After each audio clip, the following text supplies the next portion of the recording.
आज आपण आहे ना पूजेची मांडणी कशी करायची, पूजेची उत्तर पूजा कशी करायची यावरती आजचा व्हिडिओ आहे। व्हिडिओ लास्टपर्यंत नक्की पहा। व्हिडिओ जर आवडला तर व्हिडिओला नक्की लाईक, शेअर आणि सबस्क्राईब करायला विसरू नका। गुरुवार चालू होत आहे, गुरुवारी कशी पूजा करायची, कसे गृहिणीने वागले पाहिजे त्या दिवशी यावरती आजचा व्हिडिओ डिटेल्समध्ये आलेला आहे। पूजा मांडणीसाठीचे साहित्य काय काय आहे हे पण मी आज तुम्हाला दाखवणार आहे, तर व्हिडिओ प्लीज लास्टपर्यंत पहा, कुठेही स्किप करू नका। आता मार्गशीर्ष महिना चालू होत आहे आणि मार्गशीर्ष महिन्यातल्या गुरुवारी प्रत्येक स्त्री महालक्ष्मीचं व्रत करत असते। हे मार्गशीर्ष महिन्यातलं गुरुवारचं व्रत कसं करायचं, मार्गशीर्ष महिना कधी चालू होत आहे, तसेच व्रत कसे करावे हे पण मी सांगणार आहे। तर तुम्हाला वाटेल ताई कालच्या व्हिडिओमध्ये आम्ही ही माहिती थोडक्यात जाणून घेतलेली आहे, पण माझ्या व्हिडिओवरती काही नवीन महिला पण आजच्या येऊ शकतात, तर त्या ताईंसाठी मी ही परत माहिती म्हणजे जास्त नाही पण कमीत कमी मार्गशीर्ष महिना कधी चालू होत आहे, गुरुवार किती काय थोडक्यात मी सांगते। त्याचबरोबर व्रतासाठी काय नियम असतात, त्याचबरोबर पूजाविधी पण मी तुम्हाला आज दाखवणार आहे। मराठी वर्षामधील हा महिना मार्गशीर्ष महिना म्हणून ओळखला जातो। यावर्षी मार्गशीर्ष महिना डिसेंबर महिन्यात आलेला आहे। मार्गशीर्ष महिना हा 13 डिसेंबरला चालू होत आहे, तर पहिला गुरुवार हा 14 डिसेंबरला येत आहे। तर यावर्षी 5 गुरुवार येत आहेत। मार्गशीर्ष महिन्यातल्या प्रत्येक गुरुवार हा सवाष्ण महिलांसाठी विशेष असतो। या दिवशी महालक्ष्मीचे व्रत करून कुटुंबाला समाधान, शांती, ऐश्वर्य मिळावे अशी प्रार्थना केली जाते। तर या पूजेसाठी लागणारं साहित्य पण आज आपण पाहूयात। सर्वात प्रथम आपल्याला या पूजेसाठी आहे ना लक्ष्मीचा फोटो लागणार आहे, आणि अजूनही एखाद्या ताईच्या घरामध्ये असा लक्ष्मीचा फोटो नसेल तर त्यांनी लवकरात लवकर आणावा।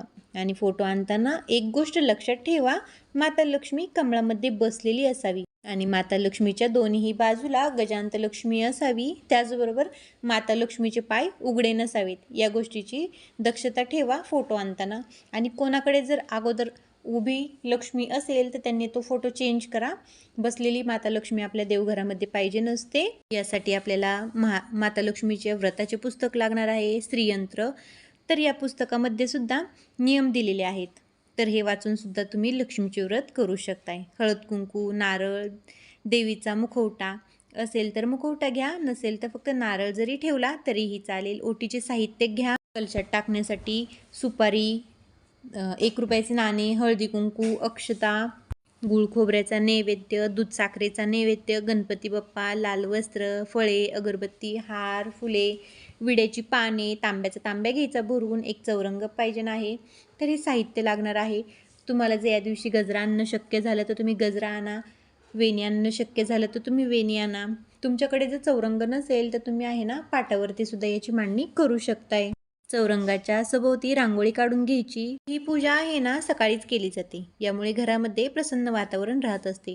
चौरंगावर लाल वस्त्र अंथरून घ्यायचं, दिव्यासाठी थोड्याशा अक्षता ठेवून त्यावर हळदी कुंकू वाहून प्रथम दिवा प्रज्वलित करून घ्यायचा। दिव्याची पूजा करून घ्यायची, दिव्याला हळदी कुंकू, अक्षता व्हायच्या, दिव्याला फूल व्हायचं।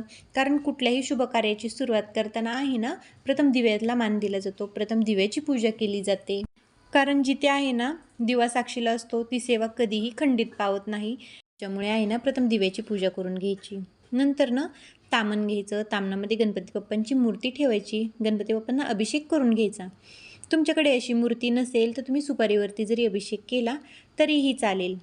तर प्रथम पाण्याने अभिषेक करायचा, नंतर पंचामृताने करायचा। तर पंचामृतामध्ये काय काय साहित्य घ्यायचं, दूध, दही, तूप, मध, साखर, तर या 5 गोष्टींनी अभिषेक करायचा। आणि अभिषेक करताना ओम गणगणपते नमः या मंत्राचा जप करत करत तुम्ही 11 वेळा अभिषेक केला तरीही चालेल। प्रथम पाण्याने, नंतर पंचामृताने, नंतर परत एकदा पाण्याने। हे झाल्याच्या नंतर गणपती बाप्पा स्वच्छ पुसून घ्यायचे चौरंगावरती एका साईडला। म्हणजे आता आपण पूर्वेकडे तोंड करून बसलेलो आहोत, तर आपल्या डाव्या बाजूला म्हणजे आपल्या डाव्या हाताला येईल अशा प्रकारे 2 जोड विड्याची पाने ठेवायची, त्यावरती थोड्या अक्षता ठेवायच्या, त्यावरती हळदी कुंकू टाकून गणपती बाप्पांना तिथे ठेवून द्यायचे। तुमच्याकडे जर देवीची मूर्ती असेल, लक्ष्मीची मूर्ती असेल तर तुम्ही ती घ्या, त्याच्यावरती पण आपल्याला अभिषेक करायचा आहे। तर माझ्याकडे लक्ष्मीचा शिक्का आहे तर मी हा घेतलेला आहे, तर याच्यावरती सुद्धा पाण्याने पंचामृताने अभिषेक करून घ्यायचा। ओम महालक्ष्मी नमः या मंत्राचा जप करत करत तुम्ही अभिषेक करू शकताय। हे अभिषेक झाल्याच्या नंतर ना जो गणपतीचा आपण विड्यावरती गणपती बाप्पांना ठेवलेले होते त्याच्या साईडला हा शिक्का पण आपल्याला ठेवायचा आहे। तर 2 जोडविड्याची पाने ठेवायची, त्याच्यावरती अक्षता ठेवायच्या, त्याच्यावरती हळदी कुंकू वाहून मातीचा शिक्का तिथे ठेवून द्या. तुमच्याकडे मूर्ती असेल तर तुम्ही शिक्का आणि मूर्ती दोन्ही पण ठेवलं तरीही चालेल. आणि जिथे आपण माता लक्ष्मीचा फोटो ठेवलेला आहे त्याच्यासमोर काय करायचं, थोड्याशा तांदळाची रास करायची. तुम्ही तिथे आहे ना तांदळाने जरी स्वस्तिक काढले त्याच्यावरती कलश ठेवला तरीही चालेल. तर मी ते आहे ना अष्टदल कमल काढत आहे. तर हे अष्टदल कमलचा व्हिडिओ पण आपल्या चॅनेलवरती आहे, तुम्ही जाऊन पाहू शकताय. किंवा तुम्ही पाहू शकताय मी कशी काढते, त्या प्रकारे तुम्ही काढलं तरीही चालेल. किंवा फक्त स्वस्तिक जरी कुंकवाने काढलं आणि त्याच्यावरती कलशाची मांडणी केली, स्थापना केली तरीही चालेल. अष्टदल कमल काढल्याच्या नंतरनं त्याच्यावरती हळदी कुंकू व्हायचं. तांब्या पाण्याने भरून ठेवायचा. तांब्याच्या तांब्याला पण स्वस्तिक काढायचं. त्याच्या दोन्ही साईडने 2-2 उभ्या रेषा द्यायच्या. नंतरनं तांब्यामध्ये हळदी कुंकू, अक्षदा, एखादे फूल, तो 1 रुपयाची नाणी, सुपारी हे टाकायचं क्रमशः. त्याचबरोबर आपल्याला आहे ना गुरुवार करताना आपल्याला 5 झाडाच्या पालव्या लागत असतात. तुम्ही एकाच झाडाची 5 पालवी घेतली तरीही चालेल. किंवा पहा मार्केटमध्ये आहेत ना या दिवसांमध्ये पालव्या इझिली भेटून जातात. तुम्ही मार्केटमधून जरी 5 पालव्या घेऊन आलात तरीही चालेल. आणि गावाकडे तर आपल्याला माहीतच आहे 5 प्रकारची झाडे आपल्याला इझिली अवेलेबल होतात. तर तुम्ही या कलशामध्ये 5 पालव्या ठेवल्या तरीही चालतील. तर मी आता व्हिडिओ बनवून दाखवत आहे. तर मी विड्याची पाने ठेवत आहे आणि विड्याची पाने जरी तुम्ही वापरली, तुम्हाला नाहीच 5 पालव्या भेटल्या तर तुम्ही विड्याची पानेसुद्धा ठेवू शकताय. त्यानंतर आपण कलशावरती नारळ ठेवायचा. तुमच्याकडे जर अशा प्रकारे मुखवटा असेल लक्ष्मीचा तुम्ही लावा, नसेल तर फक्त तशा जरी प्रकारे तुम्ही पूजा केली तरीही चालेल. प्रथम आहे ना मुखवट्याला हळदी कुंकू लावून घ्यायचे. गणपती बाप्पांना हळदी कुंकू लावावे, अक्षदा व्हायच्या. मातेच्या शिक्क्याला पण क्रमशः हळदी कुंकू लावायचे, अक्षता व्हायच्या, सर्वांना फुलं व्हायची. नंतरनं श्रीयंत्राची सुद्धा आपल्याला पूजा करावी लागणार आहे. दक्षिणावरती शंख ठेवायचा, दक्षिणावरती शंखाचीही पूजा करायची. मातेच्या शिक्क्याच्या बाजूला 2 जोड विड्याच्या पानांवरती विडा ठेवायचा. म्हणजे खोबरे, खारीक, 1 रुपयाची नाणी. आता मी इथे 1.25 रुपये ठेवलेला आहे. आता तुमच्याकडे जर 25 पैसे असतील ना तर तुम्ही ते 25 पैसे ठेवा. तर हा 25 पैशाचा शिक्का माझ्याकडं खूप वर्षांपासून आहे आणि मी त्याला खरंच जपून ठेवते. कारण पहिल्या महिला आहेत ना 1.25 रुपयाचा विडा ठेवायच्या देवापुढे. त्याच्यामुळे माझी आई करायची तर मी हे तसेच पुढं ठेवलेले आहे चालू, तुम्ही पाहू शकताय. त्याच बाजूला 2 जोड विड्याची पाने ठेवायची. त्याच्यावरती 1 सुपारी ठेवायची. सर्व देवतांच्या नावाने आहे ना 1 सुपारी ठेवायची. तिचीसुद्धा हळदी कुंकू लावून, अक्षता वाहून, फूल वाहून त्याचीसुद्धा पूजा करून घ्यायची.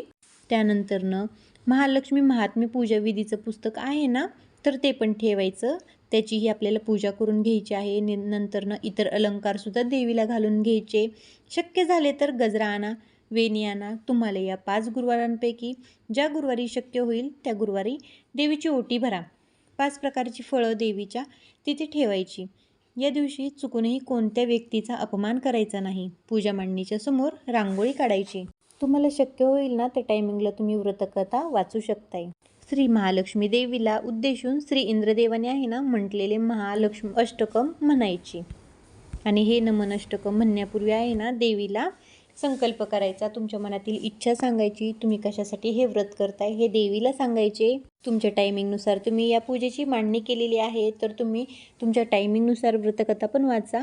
आणि संध्याकाळच्या टायमिंगला, दिवे लागण्याच्या टायमिंगला परत स्वच्छ हातपाय धुवा. तुळशीची पूजा करा. त्या दिवशी तुळशीला दूध वाहा, दूध अर्पण करा. दूध हे कच्चे असावे याची दक्षता घ्या.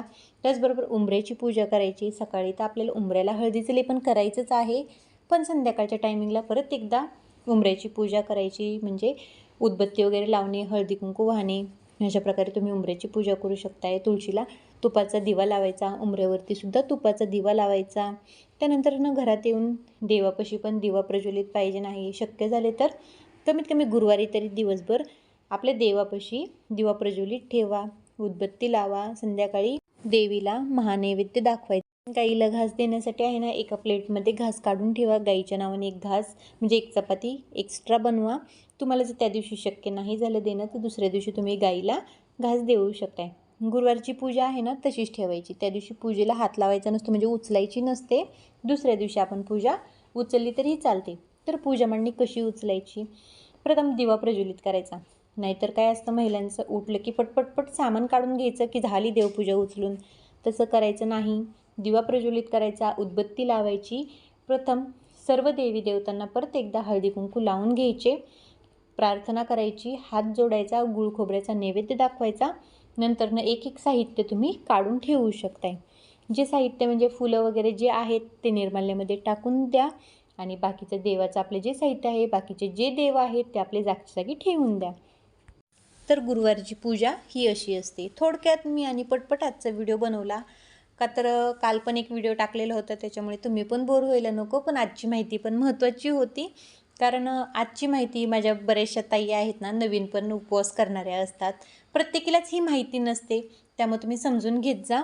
नाहीतर काही ताईंचं म्हणणं येईल, ताई या गोष्टी आम्हाला माहिती आहेत, पण ज्या दरवर्षी हे व्रत करतात त्यांना या गोष्टी माहीतच असतात. मी तेच सांगितलेलं आहे, आपण जे नियमधर्म पाळतो हेच मी सांगितलेले आहेत. पण माझ्या ज्या काही ताई आहेत, ज्या नवीनच व्रत करणार आहेत, तर त्यांच्यापर्यंत ही माहिती पोहोचावी, त्याच्यामुळे मी हा व्हिडिओ बनवलेला आहे. आय होप तुमच्या लक्षात आलेली असेल पूजाविधी कशी आहे. नुसतं उचलायचा गणपती बाप्पा मांडून द्यायचा, त्याला काहीच अर्थ नसतो. उचलायचा देवीचा शिक्का तिथं मांडून द्यायचा, त्याला काहीच अर्थ नसतो. पूजा ही व्यवस्थित प्रकारेच झाली पाहिजे नाही. तर आजचा व्हिडिओ असा होता, आजची माहिती पण ही अशी होती. चला मग आजचा व्हिडिओ मी इथंच थांबवते. आय होप तुम्हाला आजचा व्हिडिओ आणि आजची माहिती पण आवडलेली असेल. श्री गुरुदेव दत्त, श्री स्वामी समर्थ सर्वांना.